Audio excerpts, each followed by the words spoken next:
नमस्कार, देश की बात में हाजिर हैं और पहले बात किसानों की। सरकार ने आज कहा है कि खरीफ की 14 फसलों के लिए एमएसपी यानी मिनिमम सपोर्ट प्राइस बढ़ाने का फैसला ले लिया गया है। तो धान की एमएसपी में 100 रुपए की बढ़ोतरी की मंजूरी दी गई है। अब ये 2040 रुपए होगा। तिल पर 523 रुपए, मूंग पर 480 रुपए, कपास पर 354 रुपए, सोयाबीन पर 350 रुपए, तुअर और उड़द पर 300 रुपए की बढ़ोतरी की गई है। तो जो ये बढ़ोतरी की जा रही है, इसका कितना फायदा होगा, और हमारे साथ इस पर बात करने के लिए कृषि अर्थशास्त्री देवेंद्र शर्मा जी मौजूद हैं। बहुत बहुत धन्यवाद देवेंद्र जी जुड़ने के लिए। और पहला सवाल मेरे से आपका यही है आपके लिए कि जो ये बढ़ोतरी की गई है, किसान भाइयों को, बहनों को कितना फायदा होगा इससे?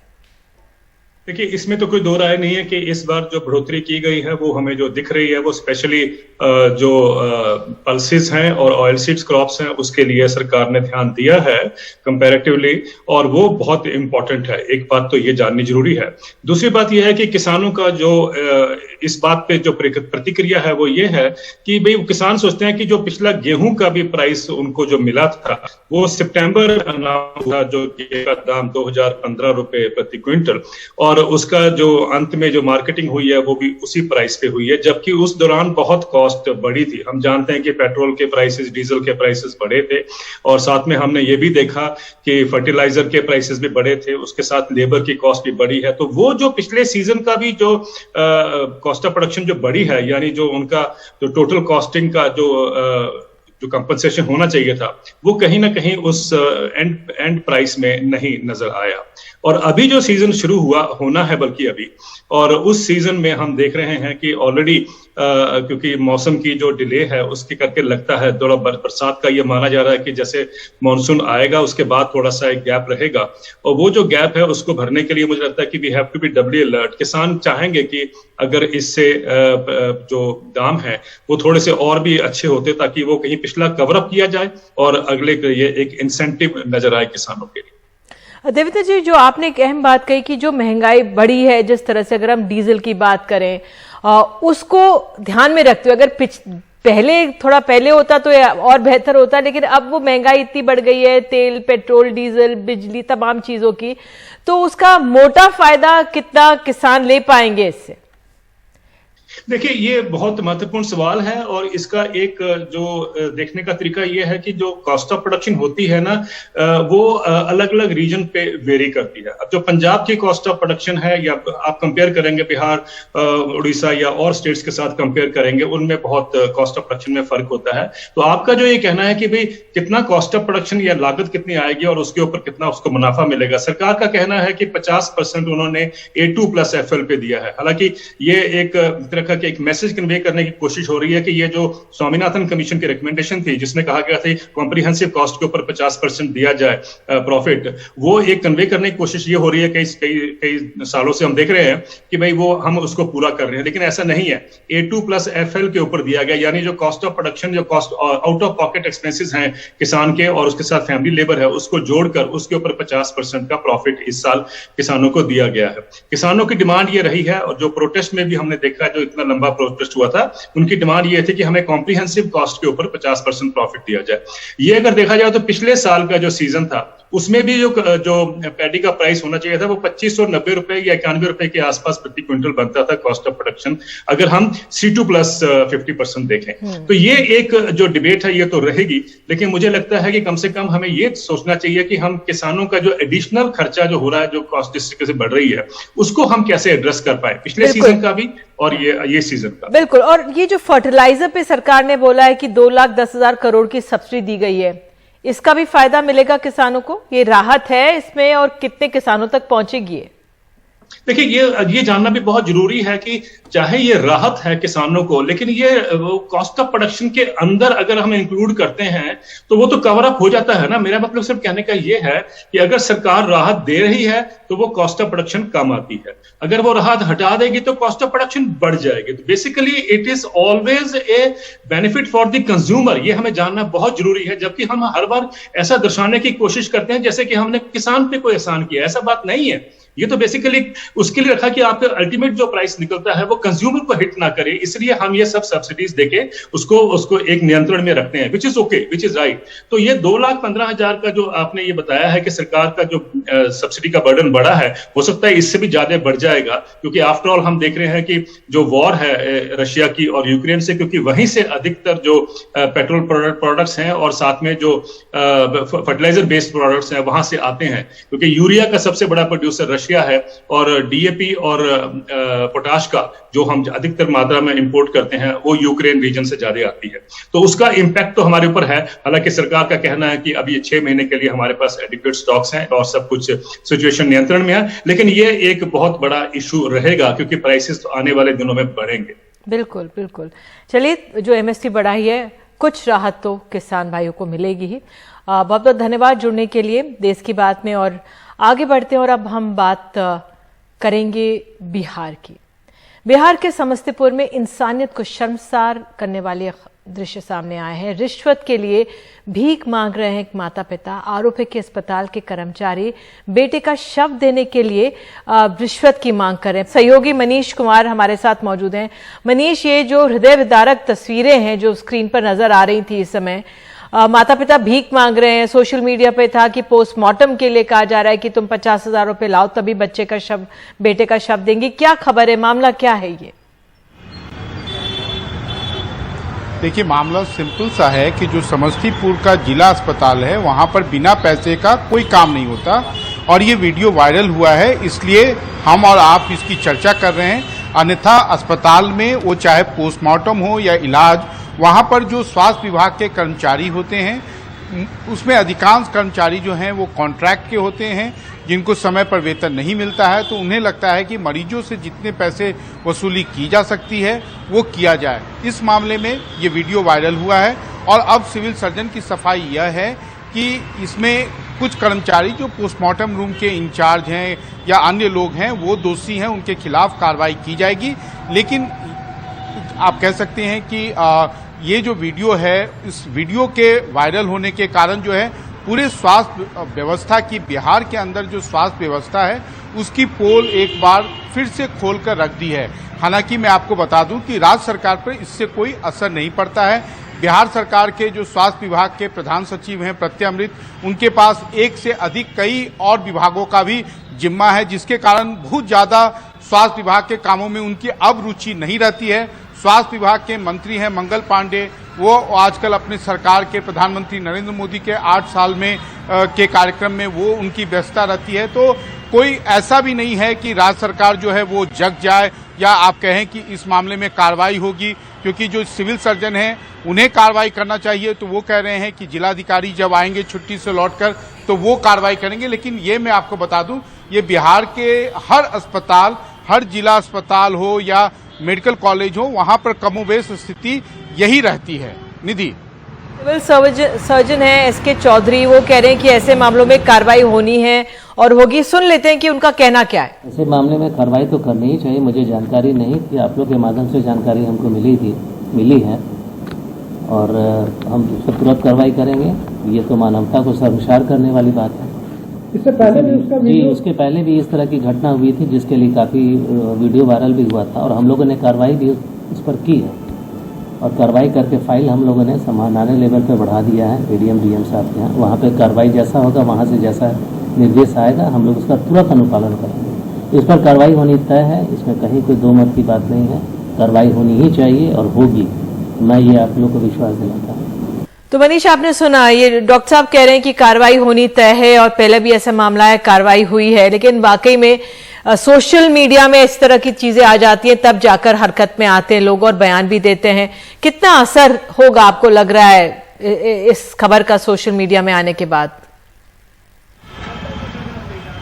देखिए, इस खबर के आने के बाद हो सकता है कि एक दो जो छोटे कर्मचारी हैं उनके खिलाफ कार्रवाई हो, लेकिन सच्चाई जो मैं आपको बता रहा हूँ निधि, कि बिहार का जो स्वास्थ्य व्यवस्था है वो ही बीमार है और उसके कारण जब तक आप व्यवस्था को चेंज नहीं करते हैं, क्योंकि कई बार मैंने खुद भी ऐसी परिस्थितियां झेली हैं कि किसी व्यक्ति का पोस्टमार्टम कराना हो और डॉक्टर इनकार कर देते हैं, और जब तक आपके पास में पैरवी ना हो, आपके लिए कोई ऊपर से कोई फोन ना करे तो कोई काम नहीं होता है। और जो पोस्टमार्टम रूम होता है वहां पर जो भी कर्मचारी होते हैं उनकी अपनी मनमानी होती है।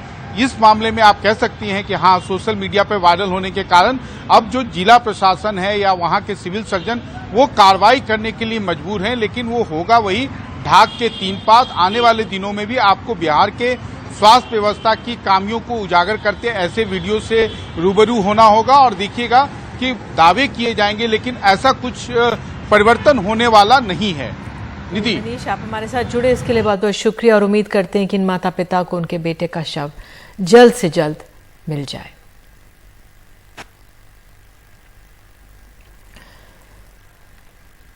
और देश की बात में अब हम रुख करते हैं उत्तर प्रदेश का, कानपुर हिस्सा में अब तक 54 आरोपियों को गिरफ्तार किया जा चुका है। पुलिस अब भी कानपुर के संवेदनशील इलाकों में अब ड्रोन से निगरानी कर रही है। हिंसा के 5वें दिन के बाद कानपुर में कह सकते हैं कि हालात सामान्य बताए जा रहे हैं, पर अब भी लोगों के जहन में बुलडोजर का डर बरकरार है।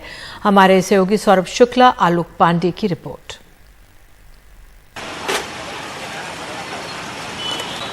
कानपुर के जिन इलाकों में हिंसा हुई वहां अब भी पुलिस ड्रोन से निगरानी रखे हुए है। दुकानें खुल गई हैं, ट्रैफिक चालू कर दिया गया है। धीरे धीरे माहौल सामान्य होने लगा है, लेकिन कानपुर हिंसा में कई आरोपियों की गिरफ्तारी पर सवाल भी उठ रहे हैं। जबरदस्ती का है उसको ऐसा कर देना, तो ये तो मतलब बच्चे का पूरा फ्यूचर खराब हो रहा है और हमारी कोई सुनवाई भी नहीं हो रही है। इस तंग घर में रहने वाले नर्सिंग के छात्र 19 साल के साजिद की भी इस मामले में गिरफ्तारी की गई है। पुलिस का कहना है कि साजिद हिंसा में शामिल था। क्या नाम है? लेकिन साजिद की मां का दावा है कि उनका बेटा निर्दोष है। तो फिर कैसे पकड़ के आए हो? ये तस्वीरें शुक्रवार की हैं, जिसमें पुलिस साजिद को घसीटकर ले जा रही है। साजिद चिल्ला रहा है कि वो निर्दोष है।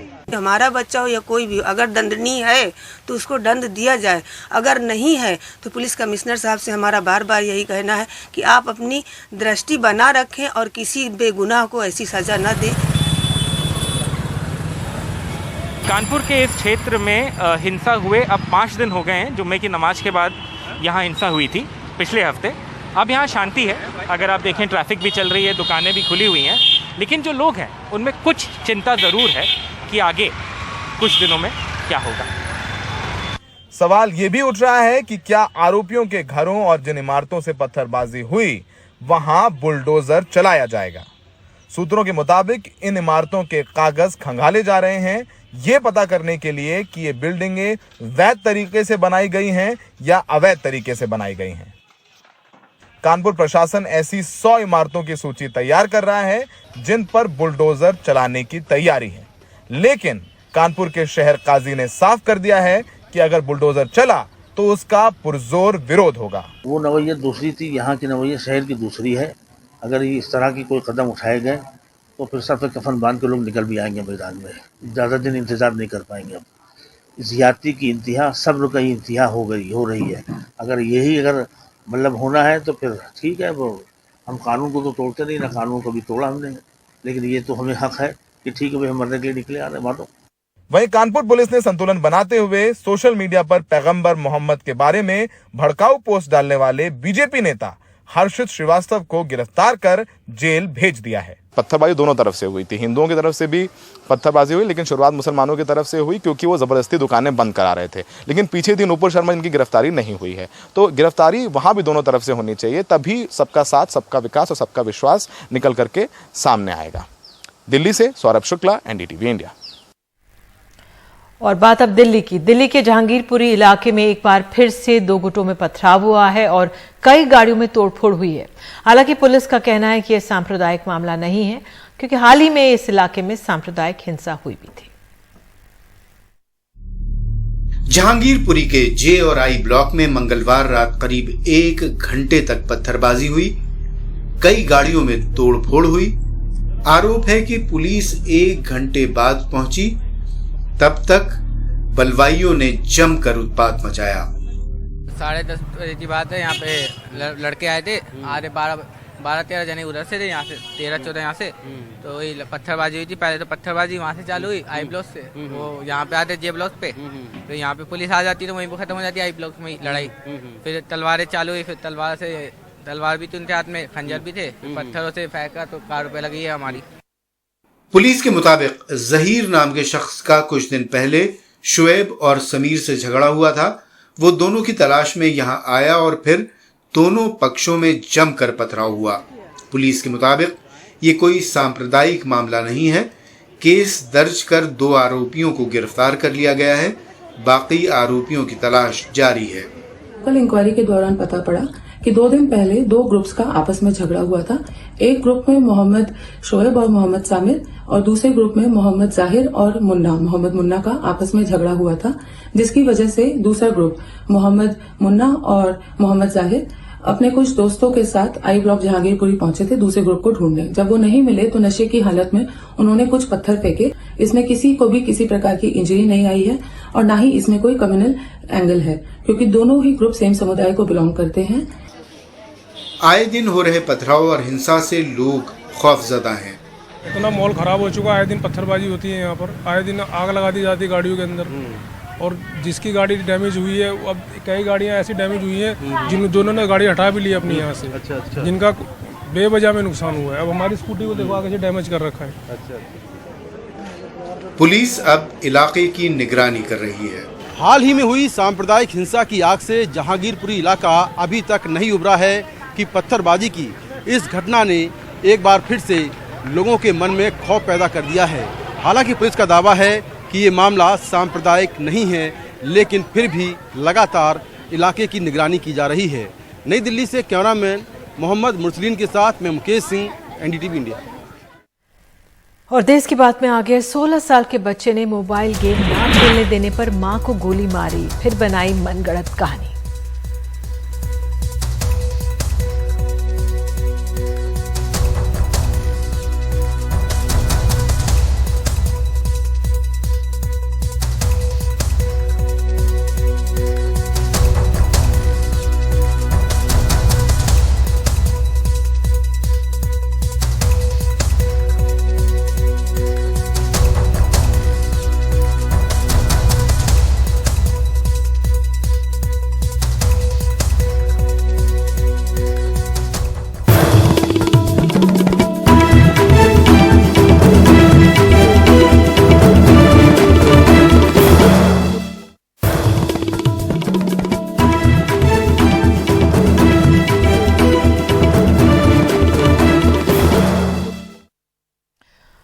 और देश की बात में बात अब लखनऊ की। लखनऊ से एक दिल झकझोर देने वाली खबर सामने आई है। लखनऊ में 16 साल के एक लड़के ने अपनी मां को सिर्फ इसलिए गोली मार दी क्योंकि उन्होंने उसे एक मोबाइल गेम खेलने से रोकने की कोशिश की। लखनऊ पुलिस के मुताबिक ये रविवार सुबह की बात है। मां से बहस के बाद लड़के ने पिता की जो लाइसेंसी रिवॉल्वर थी उसका इस्तेमाल किया था।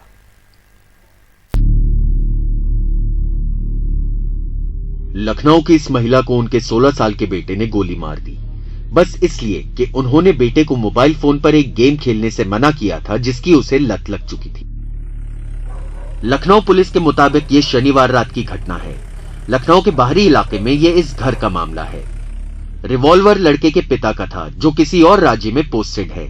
हैरानी की बात यह है कि लड़के ने 2 दिन तक हत्या की बात छुपाए रखी।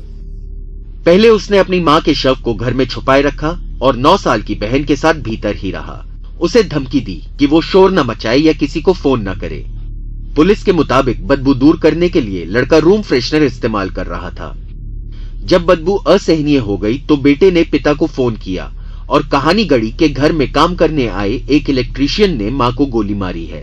जो प्रिलिमिनरी जो इन्वेस्टिगेशन है, हमारी जो पूछताछ, उससे पता चला है कि ये लड़का जो है ये पबजी गेम का ये एडिक्ट था और इसकी मां इसको गेम खेलने से रोकती थी, जिससे क्षुब्ध होकर के इसने इस घटना को अंजाम दिया है। पुलिस की पूछताछ में लड़के ने अपना जुर्म कबूल कर लिया। ये इंसिडेंट बहुत शॉकिंग है और खासकर इस चीज़ पे फिर से फोकस लाया है कि किस तरह से ये जो अनरेगुलेटेड गेमिंग का एडिक्शन है, खासकर टीनेजर्स में, बच्चों में, इससे किस तरह की हानि हो सकती है। तो शायद पेरेंट्स के लेवल पे भी काफ़ी रेगुलेशन की ज़रूरत है और सरकार के लेवल पे भी अगर कोई और कठोर कदम उठाए जाएं जिससे इस तरह के इंसिडेंट्स प्रिवेंट किए जा सके।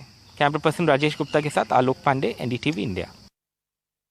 और देश की बात में आपको आगे हम लेके चलेंगे मध्य प्रदेश। यहाँ पर आपको बताएंगे क्यों थम गई हैं यहाँ पर शहनाई।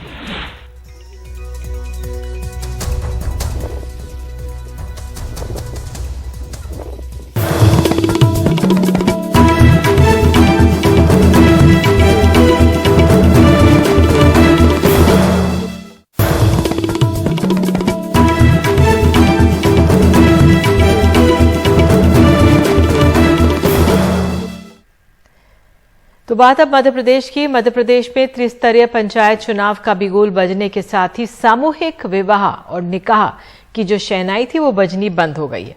जिनकी शादी हो गई है उनका आर्थिक मदद अभी नहीं मिल रही है। देखिए ये खास रिपोर्ट।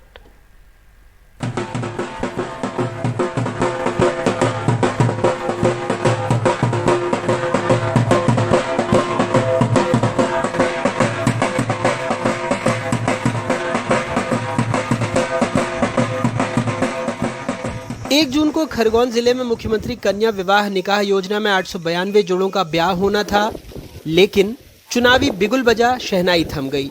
3 तारीख को फिर संशोधित आदेश आया कि शादी हो सकती है, लेकिन नेता मंत्री नहीं आ सकते, यानी सरकारी आयोजन नहीं होगा। राजपुरा के द्वारका गागले की 2 बेटियों की शादी निरस्त हुई। अब वो कर्ज लेकर शादी की तैयारी करने में जुटे हैं। मगरिया की राधिका पवार की भी लगभग यही कहानी है। 30 तारीख को हल्दी लगने वाली थी और 1 तारीख को सम्मेलन था, पर हमें फोन आया कि शादी मतलब व्यस्त हो गई। तो फिर पापा और इन्होंने व्यवस्था करी, कर्जा करके दहेज लाए और फिर अब हमें अच्छा भी लग रहा है, बुरा भी, दुल्हन बने या ना भी बने ऐसा लग रहा है। कुछ नहीं इंतजाम कर पाएंगे, कुछ नहीं। मेरे पिताजी गरीब है और वो इंतजाम नहीं कर पाएंगे। जिन जोड़ों की पहले शादी हो चुकी है वो इस बात से परेशान है कि उन्हें योजना के 55,000 रुपए कब मिलेंगे। हमको मुख्यमंत्री योजना का लाभ चाहिए। हमारे माँ बाप ने जो भी पैसे खर्च किए हैं वो हमें वापस मतलब चाहिए। हमें योजना का लाभ नहीं मिल रहा और हमको लाभ चाहिए। माननीय मुख्यमंत्री जी से हम यह चाहते हैं कि हमारे माता पिता ने यह हमारा विवाह किया है, जो कर्जा लिया है, कन्यादान योजना से जो हमें लाभ मिलेगा उससे हमारे माता पिता कर्जा दे सके, इसलिए हमें लाभ चाहिए। मुख्यमंत्री कन्या विवाह योजना में प्रति कन्या 55,000 रुपए स्वीकृत होते हैं। 11,000 रुपए अकाउंट पे ही चेक, 38,000 रुपए की सामग्री आयोजन करता निकाय उपहार सामग्री के तौर पर देते हैं। 6,000 रुपए आयोजन करने वाले निकाय को मिलते हैं। बहरहाल आचार संहिता में फिलहाल इस रकम पर ताले डले हैं। विभाग को भी नहीं पता लाभार्थियों को मदद कैसे मिलेगी। विवाह पे किसी प्रकार का कोई रोक नहीं लगाया है। विवाह तो सामान्य वो व्यक्ति करें, केवल चुनाव आचार संहिता के अंतर्गत शासकीय आयोजनों पर रोक लगाया गया है। वैसे जो 38,000 का उपहार है उसमें LPG गैस कनेक्शन, 32 इंच का कलर टीवी, रेडियो, स्टील अलमारी, 6 फाइबर कुर्सी का सेट, निवाड़ वाला पलंग, रजाई, गद्दे, चांदी का मंगलसूत्र, पायल, बिछिया, सिलाई मशीन, टेबल फैन, दीवार घड़ी, स्टील के 51 बर्तन का सेट, प्रेशर कुकर और वधू के लिए 4 साड़ियां दी जाती हैं। कई लोगों का ये भी सवाल है कि सरकारी दहेज को क्या माना जाए, और शायद यही लालच है जिसकी वजह से सागर में NSUI के IT सेल के समन्वयक नैतिक चौधरी अनैतिक काम कर बैठे। 15 दिन पहले शादी की थी। पुलिस का कहना है कि पैसों के लिए दोबारा सामूहिक विवाह के मंडप में बैठ गए, जहां से पुलिस ने उन्हें गिरफ्तार कर लिया। वैसे तो दहेज प्रतिबंध कानून 1961 की धारा 6(1) के तहत दहेज सामग्री की सूची परिभाषित है, लेकिन ये लागू तभी होती है जब इसके निमित्त कोई मांग की गई हो। ऐसे में सरकार जो उपहार दे रही है वो इसके दायरे में तो नहीं आती, लेकिन फिर भी राज्य के मुखिया जो खुद को बच्चों का मामा कहते हैं, उन्हें सोचना चाहिए कि कहीं इससे दहेज प्रथा को परोक्ष रूप से बढ़ावा तो नहीं मिल रहा, और कहीं इससे समाज में जो पितृसत्तात्मक सोच है वो बलवती तो नहीं होती जा रही। भोपाल से कैमरा पर्सन रिजवान खान और खरगोन से आसिफ के साथ अनुराग द्वारी, NDTV इंडिया।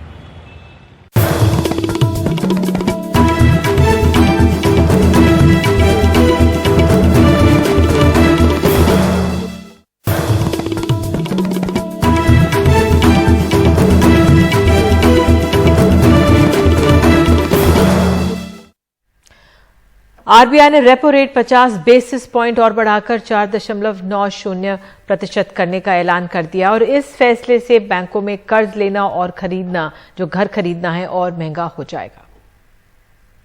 लगभग महीने भर में दूसरी बार आरबीआई ने रेपो रेट 50 बेसिस पॉइंट बढ़ा दी। 4 मई को इसे 40 बेसिस पॉइंट तक बढ़ाया गया था। साफ है कि आरबीआई की चिंता महंगाई दर पर काबू पाने की है। बेशक इसका सीधा असर आपके लोन पर पड़ेगा, नया घर खरीदना भी महंगा होगा।